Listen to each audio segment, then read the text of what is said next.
الحمد لله وكفى وسلام على عباده الذين اصطفى أما بعد فقد قال الله تبارك وتعالى في القرآن المجيد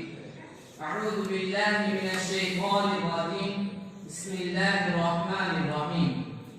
إنهم فتية آمنوا بربهم وزدناهم هدى صدق الله العظيم نہیں تیرا نشیمن قصر سلطانی کے گنبد پر نہیں تیرا نشیمن قصر سلطانی کے گنبد پر تو ساہی ہے بسیرا کر پہاڑوں کی چٹانوں میں. جناب علی وقار حضرات حکم میرے مشفق اساتذہ اکرام اور اعلیٰ جامعہ کے نونہالوں، آج اس مبارک محفل اور باوقار مجلس میں چاہتا ہوں کہ کچھ اپنے نوجوان ساتھیوں کو خون کو گرماؤ، ان کے جوش و ولولے کو محمیز لگاؤ اور انہیں اس وقت کے پرخطر حالات سے آگاہ کر کے اپنا فریضہ ادا کرنے کی کوشش کرو. حضرات، یہ ایک ناقابل تردید حقیقت ہے کہ آج حالات اتنے پرخطر ہیں کہ کبھی تاریخ میں اس قسم کے حالات سننے میں نہیں آئے.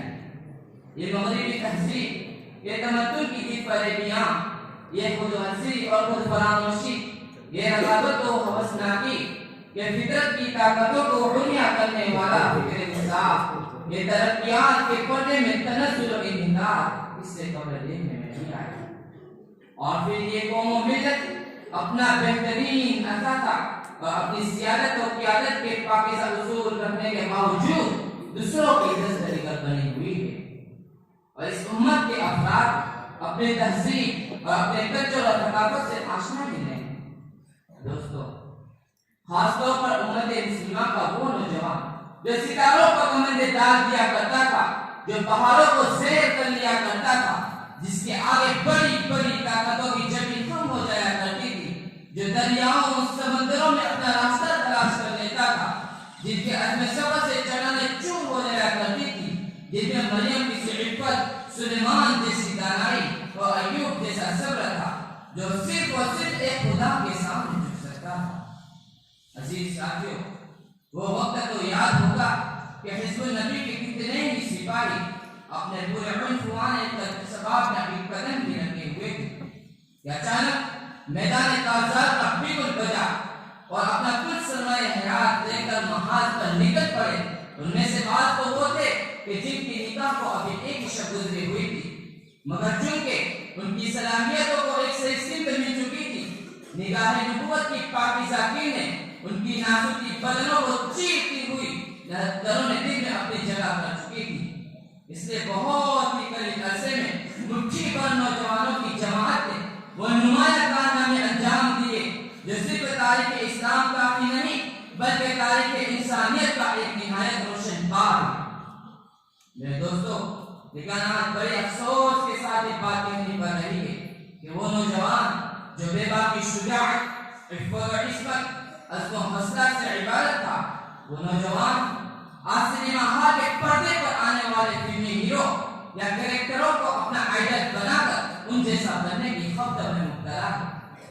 اور ان کی کوشش یہ ہے کہ ان کی وضاحت، بول چال، چال ڈال، بال لباس، غرض ہر چیز ان فلمی ہیرو یا کریکٹر جیسی ہو.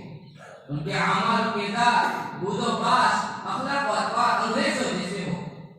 اور جو کچھ نوجوان مغرب کے اسلامی خود فریب میں ابھی نہیں پھنسا تھا کہ اسے ورگلانے کے لیے ہر ایک کے ہاتھوں میں موبائل اور ویڈیو گیم تھما دیا گیا. جبکہ یہ حقیقت ہے کہ نوجوان انقلاب کا پیش نما ہوتے ہیں، مستقبل کی تعمیر میں ان کی افکار و عقائد کو بڑا دخل ہوتا ہے. ان کی تعمیر قوم ملت کی تعمیر، ان کی تفریح قوم ملت کی تفریح، ان کی ترقی قوم ملت کی ترقی اور ان کی تنزلی قوم ملت کی تنزلی ہوتی ہے. دوستو، اگر یہ نوجوان ٹھوس عزائم، شرف و افسانہ جذبہ اور بامقصد زندگی کے لیے کھڑا ہو جائے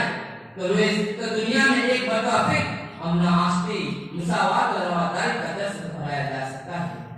میں بڑا زور و شور سے کہتا ہوں کہ اگر ان نوجوانوں کو کسی صاحب دل کی صحبت میسر ہو جائے یا کسی صاحب علم کی مجلس سے ان کو وابستگی نصیب ہو جائے یا سیرت نبویہ سے ان کا رشتہ جڑ جائے تو روئے زمین اور تاریخ کے اسٹیج پر طارق بن زیاد، محمد محمد بن تاریخ طبقی، محمد فاتح اور سلطان صلاح الدین ایوبی کے کارناموں میں رنگ روغن بھرا جا سکتا ہے۔ ان کی یاد آج یہ نوجوان تازہ کرا سکتے ہیں۔ اسپین، ہندوستان، قسطنطنیہ، فلسطین، الفت و محبت اور بامقصد زندگی گزارنے کا گہوارہ دوبارہ بن سکتے ہیں۔ میرے دوستو، اس لیے ضرورت ہے کہ آج کا نوجوان ان کی تاریخ پڑھ کر شرف روزانہ عزم لے کر نئی بیداری اور جداگانہ اسلامی طرز کے ساتھ میدان میں آئے اور اپنی بیدار مفتی کا ثبوت دے اور ان کے بکھرے ہوئے شرازے کو خاص ترتیب سے منظم کر کے ملت پیسہ کی مہمات اپنے آپ کو سرد کرنے کی فکر کرے۔ کیا ہی خوب کہا ہے علامہ اقبال نے، عقابی روح جب بیدار ہوتی ہے جوانوں میں، عقابی روح جب بیدار ہوتی ہے جوانوں میں، تو نظر آتی ہے ان کو اپنے منزل آسمانوں میں۔ وہ